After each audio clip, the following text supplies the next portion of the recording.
real estate kita sukseskan, tetapi yang dikritisi oleh PD Perjuangan ketika implementasinya ada vested of interest. Problem di lapangan itu tidak seperti semudah yang kita bayangkan. Jadi, repotnya yang sudah panas itu justru antar kawan sendiri. Sudah mulai saling panas memanasi. Terima kasih Anda masih bersama kami di Political Show. Kita akan langsung lanjutkan perbincangan kita dengan para narasumber. Bang Deddy, saya akan langsung ya ke Bang Deddy ya. Ini Sekjen PDI Perjuangan Mas Hasto Kristianto menyebut bahwa dukungan Budiman Sujatmiko kepada Prabowo Subianto itu adalah bentuk politik adu domba ataupun divide et impera. Ini berarti PDI Perjuangan merasa khawatir bahwa kader-kadernya tidak satu barisan mulai membelot dari keputusan partai? Itu harus ditanya sama Pak Sekjen ya, bahwa Anda sebagai kader melihatnya bagaimana? saya baru mau jawab, lu terus nyerang mulu. Agak sabar deh. Jadi bahwa itu kemudian diksi itu digunakan oleh Pak Sekjen kan memang ada dasarnya. Ya. Pertama kan Budiman memang kan kader kita, pernah anggota DPR RI ya, kemudian deklarasi itu dilakukan di kandang banteng di Jawa Tengah. Jadi kan kita melihat bahwa itu ya walaupun itu haknya kan sebagai fatsun politik itu kan sama, misalnya ini PDI Perjuangan tiba-tiba rekrut orang Gerindra lalu deklarasi di Sumatera Barat. Kan itu kan ngajak perang. Kira-kira dari perspektif kami ya. Jadi kalau itu saya kira ya bisa dipahami Pak Sekjen sampai mengeluarkan kata seperti itu. Tetapi bahwa itu hak dari Budiman Sujatmiko atau Gerindra ya sah-sah aja, kan nggak ada yang bisa melarang ya kalau menurut saya. Berarti menurut PDI Perjuangan saat ini Partai Gerindra sedang mengajak perang dengan tadi deklarasi Budiman di Semarang di kandang banteng. Tadi kan Anda mengatakan begitu tuh. Iya, ya kira-kira seperti itu pemahamannya kan. Oke, artinya ya perang dalam arti bukan perang bunuh-bunuhan ya Mbak ya. Perang dalam politik. Tapi ya PDI Perjuangan merasa khawatir nggak ketika kemudian ada kadernya Budiman Sujatmiko, politisi senior yang punya track record, punya citra yang cukup bagus di masyarakat, kemudian membelot dari keputusan partai mendukung Prabowo Subianto bukan Ganjar Pranowo? kita berpolitik dengan keyakinan Mbak. Kalau kita berpolitik dengan kekhawatiran, tiap hari ini harus makan Aprazolam atau Xanax nih. Ya, kita sudah terbiasa menghadapi pertarungan-pertarungan yang paling keras. Bahkan di antara semua partai politik yang ada, saya kira hanya PDI Perjuangan yang pernah menghadapi kekuasaan sedemikian kerasnya sehingga kantornya harus diserbu dan ratus orang mati dan hilang. Jadi kita tidak pernah berpolitik dengan kekhawatiran. Jadi nggak khawatir ya? Loh tidak lah. Meskipun kader-kadernya kalau khawatir saya nggak ada di sini hari ini Mbak. Jadi, mungkin lagi di kampung nih ngumpul sama tokoh-tokoh masyarakat. Ya. Jadi nggak masalah ketika seorang Budiman Sujatmiko memberikan dukungan kepada Prabowo Subianto? Itu haknya dia. Tetapi kan partai ini punya aturan. Punya fatsun, punya anggaran dasar, anggaran rumah tangga, punya peraturan organisasi, punya kode etik. Nah, itu kan yang harus kita tegakkan nanti ya pada waktunya. Jadi dari keputusan partai itu ataupun berdasarkan ADART partai nasibnya Budiman Sujatmiko ini apa? Kita beri dia kesempatan untuk mengundurkan diri.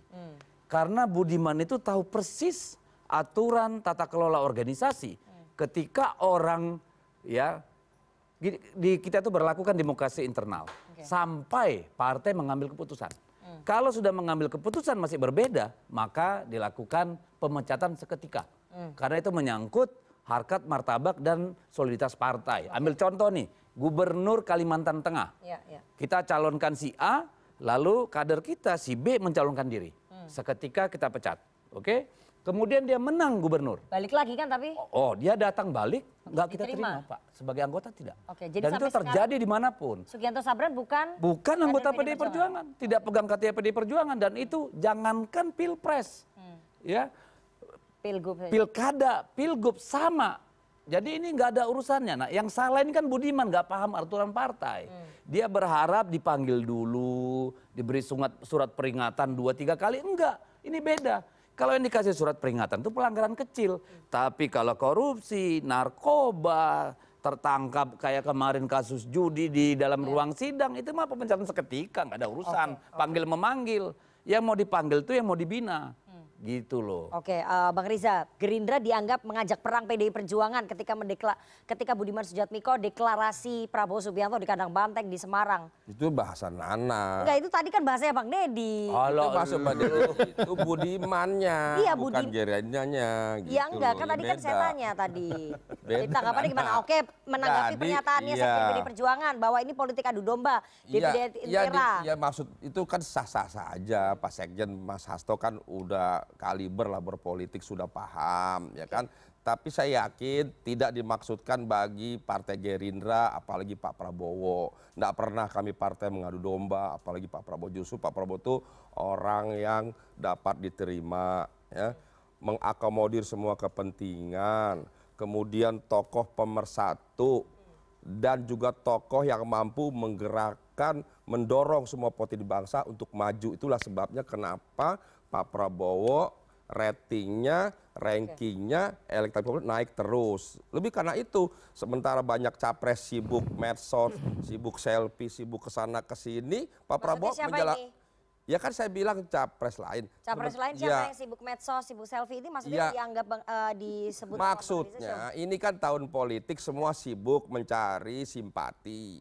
Tapi Pak Prabowo bukan mencari simpati karena posisinya sekarang sebagai Menhan, tugasnya melaksanakan tugas sebagai Menhan sebaik mungkin. Alhamdulillah jadi menteri kinerja baik. Itu juga ternyata masyarakat kita ini kan fenomena politik yang berbeda.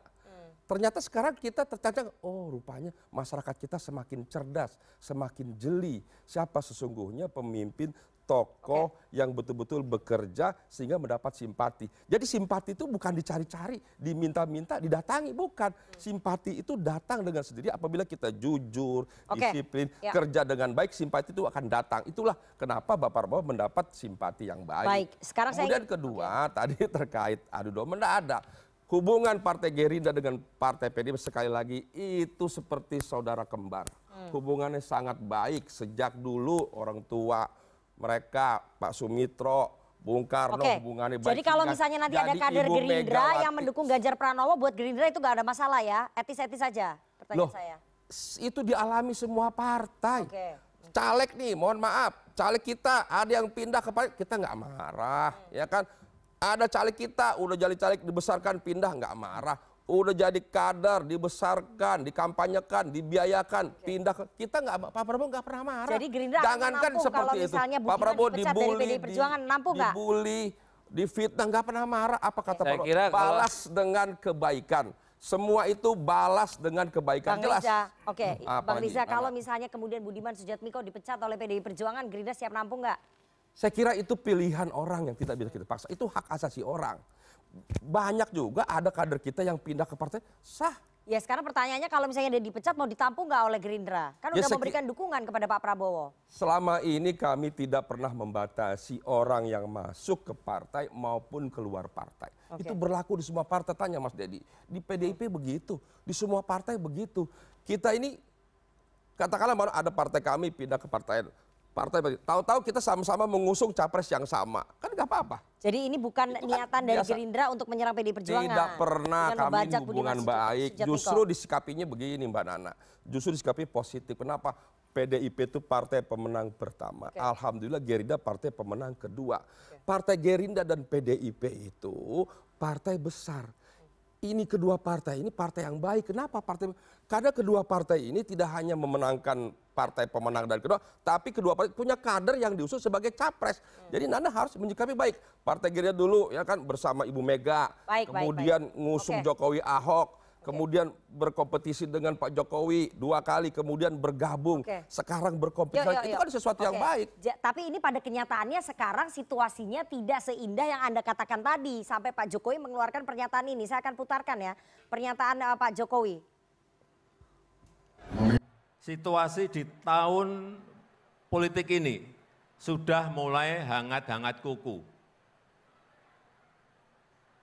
Dan sudah mulai cenderung menghangat. Agak memanas tapi belum panas.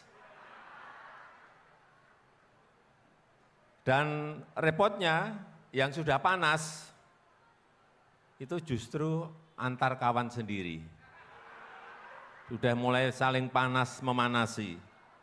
dalam tahun politik ini, kawan adalah kawan. Kalau racing, kalau balapan, boleh-boleh saja, tapi jangan sikut-sikutan. Apalagi tendang-tendangan. Kita ini saudara sebangsa dan setanah air, jangan dilupakan itu. Mas Ubed, saya ingin langsung Anda menganalisa ya, pernyataan Presiden ini apakah mengacu ke serangan-serangan PDI Perjuangan ke Partai Gerindra dalam 1 minggu ini? Ya saya kira Presiden cukup banyak data untuk mengatakan itu, bahwa memang eskalasinya naik. Beliau sebut sebagai panas kuku ya. Suam-suam kuku. Ya, jadi memang sedang naik. Saya justru melihat sebetulnya salah satu faktor yang membuat ketegangan politik terjadi justru pada Pak Jokowi. Kalau menggunakan analisis aktor ya. Karena dukungan beliau lebih banyak terlihat kepada Prabowo misalnya. Dan saya sebenarnya heran dengan partai-partai besar ini, kok begitu mudah seperti dipermainkan oleh, maaf saya sebutkan, oleh Pak Jokowi. Karena ya beliau kan sebetulnya juga, kita lihat ada inkonsistensi dalam pernyataan. Tidak mau cawe-cawe lalu kemudian melarang cawe-cawe dan seterusnya. Ada inkonsistensi di situ. Dan kemudian juga sebetulnya seorang Jokowi ada masalah kaitannya dengan PDIP, saya harus katakan itu. Fakta empiriknya misalnya Jokowi tidak mampu menaikkan elektabilitas PDIP. PDIP 2019 itu suaranya kurang lebih 19,33%. Hasil survei terakhir ya cuma naik 1,5%.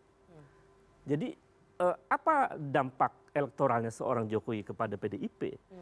Jadi wajar saya melihat kalau Bu Mega agak naik tensinya.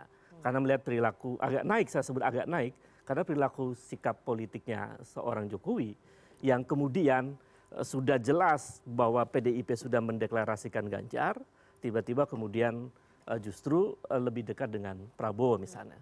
Ini kan wajar di dalam politik. Jadi jadi menurut Anda panasnya situasi hari ini ya karena memang faktornya Pak Jokowi juga yang membuat saya harus sebut itu karena ada inkonsistensi dari sikap dan juga pernyataannya Pak Jokowi ya. Betul. Oke, saya mau ke Bang Deddy dulu, nanti baru saya ke Istana ke Mas Joko. Bang Deddy, bagaimana kemudian Anda PDI Perjuangan merespon tadi pernyataan himbauan dari Presiden Jokowi bahwa jangan sikut-sikutan, jangan saling memanasi.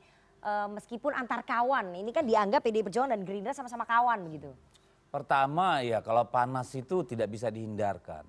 Kita tinggal di daerah Katulistiwa ini kan udah pasti panas. Ini bukan panas cuaca maksudnya. Ya apalagi sekarang suhu bisa sampai 36 derajat nih di Jakarta 34. Dan kalau di dalam menjelang pemilu panas tuh dalam artian quote and quote memang ada banyak dinamika, ada banyak dialektika, ada banyak romantika, itu ya biasa aja. Sepanjang orang masih berada dalam koridor demokrasi, masih berada dalam koridor perdebatan yang beradab, saya kira kita nggak perlu khawatir, dari dulu sudah begitu. Namanya demokrasi riuh. Yang nggak mau panas itu cuma zaman Pak Soeharto dulu, waktu Orde Baru. Panasnya dikit paling pas mau sidang umum MPR, kan gitu tuh. Sebentar doang tuh panasnya. Nah kalau sekarang panas ya biasa. Sikut-sikutan, ya kursinya cuma satu kok. Presiden cuma satu, ya wajar orang berebut untuk satu tempat itu ya sikut-sikutan. Tapi kalau dibilang Bu Mega panas, saya belum pernah melihat satu pun pernyataan atau gestur dari Bu Mega yang bisa dikatakan panas, apalagi terhadap Pak Jokowi. Kita lihat berbagai event bagaimana hubungan Pak Jokowi, Bu Mega di Kemayoran membawa Ibu Mega naik tangga, lalu ketika di Lenteng Agung, bagaimana mereka terlihat begitu akrab. Kemarin waktu Paskibraka juga seperti itu. Jadi gini ya, Ibu Mega itu saya kira salah satu dari sedikit ya politisi kita yang sudah ditempa oleh zaman melalui berbagai zaman yang sulit. Dan beliau bisa menempatkan diri secara pas. Misalnya gini, saya ambil contoh nih. Setelah itu hari Senin dikumpulin DPP, udah pada panas tuh. Karena kan sebenarnya ada dinamika. Panasnya? Ada dinamika kan karena cuacanya Golkar udah dan juga PAN. Cuacanya juga panas juga, Mbak. Karena kan bahwa ada aktornya. Waktu itu sore-sore memang panas tuh suhunya. Anda tadi udah bilang nih, Senin itu 1 hari setelah Golkar dan juga PAN mendeklarasikan. Ibu Mega malah bilang begini. Ke Prabowo Subianto. Ini yang namanya politik. Kalian belajar, kalian lihat. Tenang saja. Berarti memang suasana kebatinan di internal PDI Perjuangan agak panas ya? Ya kan setelah memang deklarasi Golkar PAN ke Prabowo Subianto. Kalau tidak panas justru aneh, Mbak. Ya masa iya kita cuek-cuek aja, dinamika terjadi setiap jam, setiap setiap hari. Kalau kita nggak panas malah aneh. Tapi saya ingin tanya ya, panasnya itu karena merasa bahwa ada peran presiden di sini nggak sih? Yang membuat situasi menjadi panas, kami sampai pada hari ini tiba pada satu kesimpulan bahwa Jokowi, Pak Presiden Jokowi itu akan berlaku sebagai kader. Dalam artian preferensi politiknya tidak mungkin berubah dari Ganjar Pranowo. Tetapi sebagai presiden, dan ini pesan Ibu Mega juga, kami tidak pernah berharap Pak Jokowi sebagai presiden menggunakan instrumen-instrumen negara atau kekuasaan untuk menguntungkan salah satu calon manapun. Itu harapan atau itu sikap politik. Sikap politik. Itu harapan itu. Itu sikap politik. Harapan. Loh, gini, sekarang lihat secara empirik kan kita lihat memang ada beberapa peristiwa yang menunjukkan ketegangan antara Bu Mega dengan Pak Jokowi. Kita lihat misalnya pada peringatan 50 tahun PDIP misalnya. Itu kan terlihat bagaimana kemudian Bu Mega mengingatkan bahwa Anda adalah petugas partai, sampai kemudian posisi Jokowi di forum itu seperti tidak punya independensi sebagai presiden. Jadi itu sebenarnya warning dari seorang Megawati sebagai ketua umum partai. Jadi kalau dikatakan tidak ada ketegangan, ya fakta empiriknya ada kok. Gitu. Saya nggak ini saya harus luruskan dulu. Gini supaya kita paham bahwa sebenarnya Ibu Mega, ini kenapa kita selalu konsisten memakai kata petugas partai. Ini yang selalu digunakan oleh lawan-lawan politik untuk mendowngrade PDI Perjuangan. Kita memahami partai itu sebagai kumpulan rakyat yang mengorganisir diri, lalu mempunyai ideologi dan segala macam. Yang namanya petugas partai di PDI Perjuangan adalah orang-orang terpilih, primus inter pares. Yang bisa menjadi petugas partai itu adalah mereka yang diberi wewenang. Yang bisa bersikap seperti itu adalah kader yang ideologis. Saya membaca Jokowi itu bukan kader ideologis. Bukan kader ideologisnya PDI Perjuangan. Dari PDIP. Karena memang di data saya, saya tidak menemukan bahwa Jokowi itu ikut sekolah partai sebelum menjadi wali kota. Ada kaderisasi. Kader ideologi. Sekolah partai belum ada waktu itu. Iya, maksud saya itu yang saya maksud bahwa kalau kaderisasi ada proses itu yang tidak dilalui oleh seorang Jokowi. Saya mau tanya dulu ke Mas Joko. Mas Joko, bahwa Pak Jokowi diharapkan tidak menggunakan instrumen kekuasaan untuk cawe-cawe pada Pilpres 2024. Itu harapannya PDI Perjuangan yang disampaikan oleh Bang Deddy. Itu yang kita lakukan, Mbak. Dan Ibu Mega kan udah menunjukkan. Itu harapannya ya? Kalau beliau 2004 itu mau menggunakan instrumen itu, saya kira akan lain sejarah ini. Pidato kenegaraan kan clear sekali, jelas sekali yang disampaikan oleh Bapak Presiden. Kalau Anda menyatakan, jadi gini, istilah tentang lurah. Kalau istilah tentang lurah itu kan kita pahami, teman-teman relawan semua ini kan masalah kedekatan pimpinan dengan rakyat gitu kan. Ada kedekatan hubungan. Dan pada konteks kedekatan hubungan itu seringkali ditafsirkan, orang menafsirkan saking dekatnya dengan presiden seolah-olah bisa legitimasi mengklaim bahwa ini adalah keputusan dari Bapak Presiden begitu loh. Tapi kan faktanya pada pidato kenegaraan itu kan jelas sekali. Presiden menyatakan kalau konteksnya seperti itu, saya ini presiden. Saya adalah penanggung jawab politik nasional dan beliau berdiri dalam posisi yang betul-betul netral. Saya mau nambahin Mbak yang tadi dikatakan oleh Kang Ubed tentang Presiden Jokowi inkonsisten. Enggak. Selama ini kami di kantor staf presiden terus-menerus mencatat dan melihat proses-prosesnya bahwa presiden konsisten. Konsisten terhadap apa? Konsisten bahwa dia adalah pemimpin negara. Konsisten bahwa dia adalah penanggung jawab politik nasional di mana politik ini harus dijaga. Karena suka tidak suka, ke depan Indonesia itu punya peluang. Jadi presiden tidak melakukan orkestrasi politik ya menurut KSP ya? Arahan ada, iya. Arahan dalam artian begini, arahan itu hukumnya tidak wajib. Tetapi arahan itu adalah berupa masukan, berupa saran. Dan arahan harus kita lihat. nih?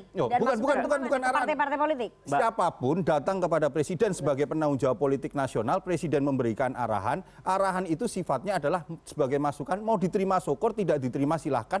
Masing-masing entitas politik itu punya independensi dan integritas sendiri untuk mengambil keputusan dari arahan yang diberikan. Tapi kan arahan presiden itu legitimate sebagai pemimpin tertinggi di Republik ini. Pasti diikuti pasti. Ya, diikuti arahan Bapak Presiden Jokowi diikuti karena apa? Mereka butuh Pak Jokowi karena Pak Jokowi hari ini rakyat yang puas 82%. Ya, partai politik butuh itu. Coba kita lihat kesimpulan itu bisa keliru kalau kita melihat fakta-faktanya.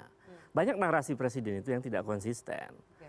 Bahkan dari awal ketika dia tidak mau mencalonkan calon presiden tahun 2013 bulan Februari, tahun 2014 kemudian menjadi calon presiden.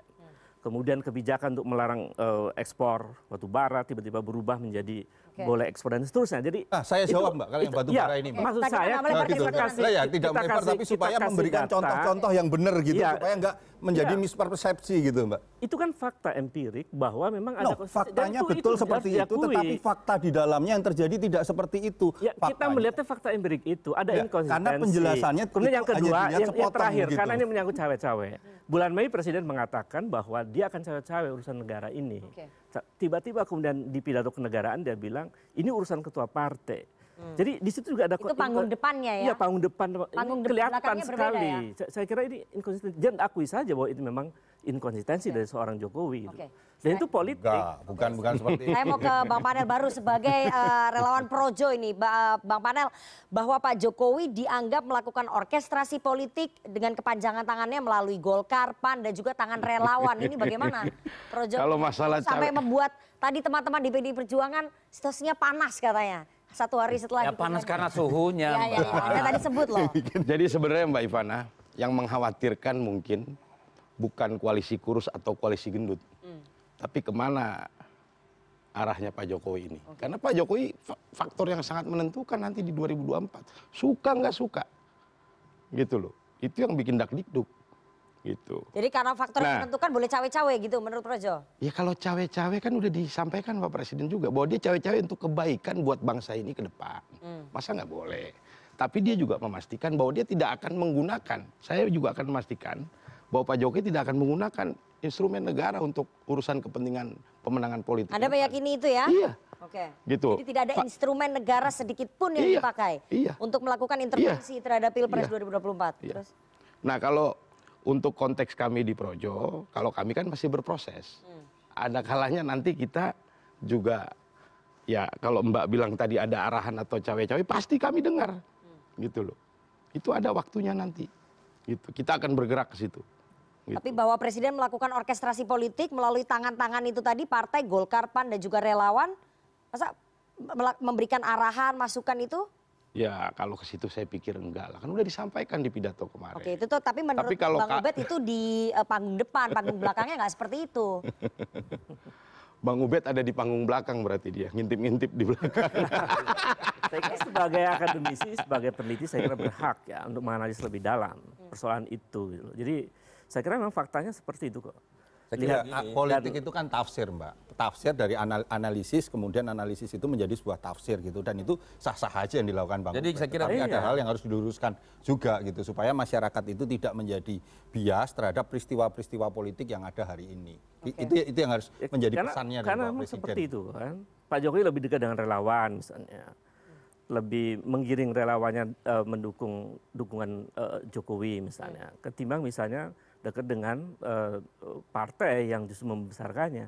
Saya kira itu realitas yang harus kita ingatkan. Sulit saya untuk kira enggak dipungkiri juga, karena saya pegang data relawan dari 2012, 2014, 2019. Mayoritas kemana? 95 sampai 98% itu teman-teman tuh ya ada di kita. Oke. Jadi kalau hanya beberapa teman-teman kayak Projo, sebagian Bara JP, Jokomania. ini ya itu ya silakan hak politik dan belum ditentukan setahu saya. Masih nunggu nanti sikap presiden. Jadi kalau dibilang hanya dekat dengan relawan dan enggak juga. Oke, silakan Bang Rizal tanggapannya. Ya jadi saya kira begini ya. Bangsa ini kan bangsa yang besar. Semua presiden, bahkan semua pemimpin dimanapun ya, di komunitas manapun selalu ingin yang pertama ke depan harus lebih baik. Itu pasti. Dan ke depan supaya berkelanjutan. Itu pasti. Jadi wajar kalau seorang presiden atau ketua umum atau apapun pemimpin di komunitas apapun yang selalu berpikir ke depan harus lebih baik. Nah salah satunya setelah itu berpikir ingin pemimpin berikutnya juga pemimpin yang lebih baik. Saya kira itu normatif sesuatu yang baik. Tapi kan Pak Jokowi kader partai, petugas partai, yang partainya sudah memutuskan arahnya kemana. Bukan, itu yang harus dibedakan. Pak Jokowi itu sebagai presiden, Pak Jokowi itu sebagai kader partai, Pak Jokowi itu sebagai pribadi. Ini beda ini. Sebagai kader partai, tentu Pak Jokowi akan memahami, mengerti apa yang menjadi kebijakan partai. Sebagai presiden juga mengerti tidak akan menggunakan instrumen negara pemerintah untuk kepentingan capres tertentu. Saya kira sepakat. Tapi saya ingin sebagai pribadi ini tidak bisa. Hati ini tidak bisa dibelok-belokkan. Hati ini memang hati kita. Oke, maksudnya apa nih hatinya Pak Jokowi kemana? Hatinya Pak Jokowi itu tidak bisa dibelok-belokkan. Kalau ada kecenderungan pada capres tertentu, tidak bisa dilarang. Ketua Umum Anda maksudnya? Tidak bisa dilarang, ya kan? Ya saya pribadi melihat Pak Jokowi ini ingin ke depan dipimpin oleh pemimpin yang lebih baik. Saya melihat Pak Jokowi itu mungkin sudah melihat kemampuan, kompetensi, integritas dan daripada Pak Prabowo karena dalam satu kabinet. Dan tentu Pak Jokowi juga sudah mengerti kapasitas Pak Ganjar, sudah juga mengerti kompetensi Pak Anies dan sebagainya. Poin saya adalah tidak salah kalau Pak Jokowi sebagai presiden hatinya memilih satu di antara tiga itu tidak salah. Saya ingin tanya terakhir ya Bang Riza ya, karena kita waktunya udah habis. Gerindra merasa diuntungkan nggak dengan situasi ini? Tentu Gerindra sangat senang apabila bahwa Pilpres ke depan ini berkelanjutan. Pak Prabowo sudah menyampaikan akan melanjutkan program-program. Jadi merasa diuntungkan ya? Tentu kami Partai Gerindra, tadi saya bilang, kan apa yang disampaikan Pak Jokowi sudah jelas pada ulang tahun. Bahwa kinerja kerja keras Gerindra sangat baik, perlu ditingkatkan kembali. Pak Prabowo semakin meningkat dan sebagainya, perlu diteruskan kerja keras ini. Jadi kami tentu senang kepemimpinan Pak Jokowi yang baik. Dan kami sebagai partai pendukung pemerintah akan melanjutkan program Pak Jokowi. Oke, Bapak mau menambahkan? Ya, saya tambahin sedikit. Buat saya menjelang pemilu kondisi panas itu biasa. Itu biasa. Semua bermanuver politik itu biasa. Cuman kami berharap dalam konteks pemilu nanti kita semua jangan jadi agen-agen hoax. Agen-agen yang membuat friksi di bangsa ini, ya agen-agen isu sara karena ini langkah mundur. Kita berharap lebih kita kedepankan lagi kebutuhan akan persatuan nasional ke depan. Karena ini yang jadi syarat, ini adalah salah satu syarat bagaimana kita bisa lompat. Dan terakhir, dalam politik 2024, Projo terbuka dengan siapapun. Projo belum ada keputusan ya? Enggak, terbuka dengan siapapun. Kita akan bergandengan dengan siapapun, ya. Mau PDI, mau Gerindra, sepanjang kita punya sama-sama agenda untuk memajukan Indonesia, kita akan baik. Sama PDI kita udah rasakan 2014, 2019. Jadi ini Projo main dua kaki juga ya? Projo main dua kaki juga nih sama seperti Pak Jokowi kalau menurut banyak orang. Kita akan tanya nanti bagaimana tanggapan dari teman-teman mahasiswa soal situasi politik yang memanas antara PDIP dengan Gerindra. Apakah teman-teman mahasiswa melihat ini sebagai pemanasan jelang pemilu 2024? Kita harus jeda terlebih dahulu. Jangan kemana-mana, tetap bersama kami di Political Show.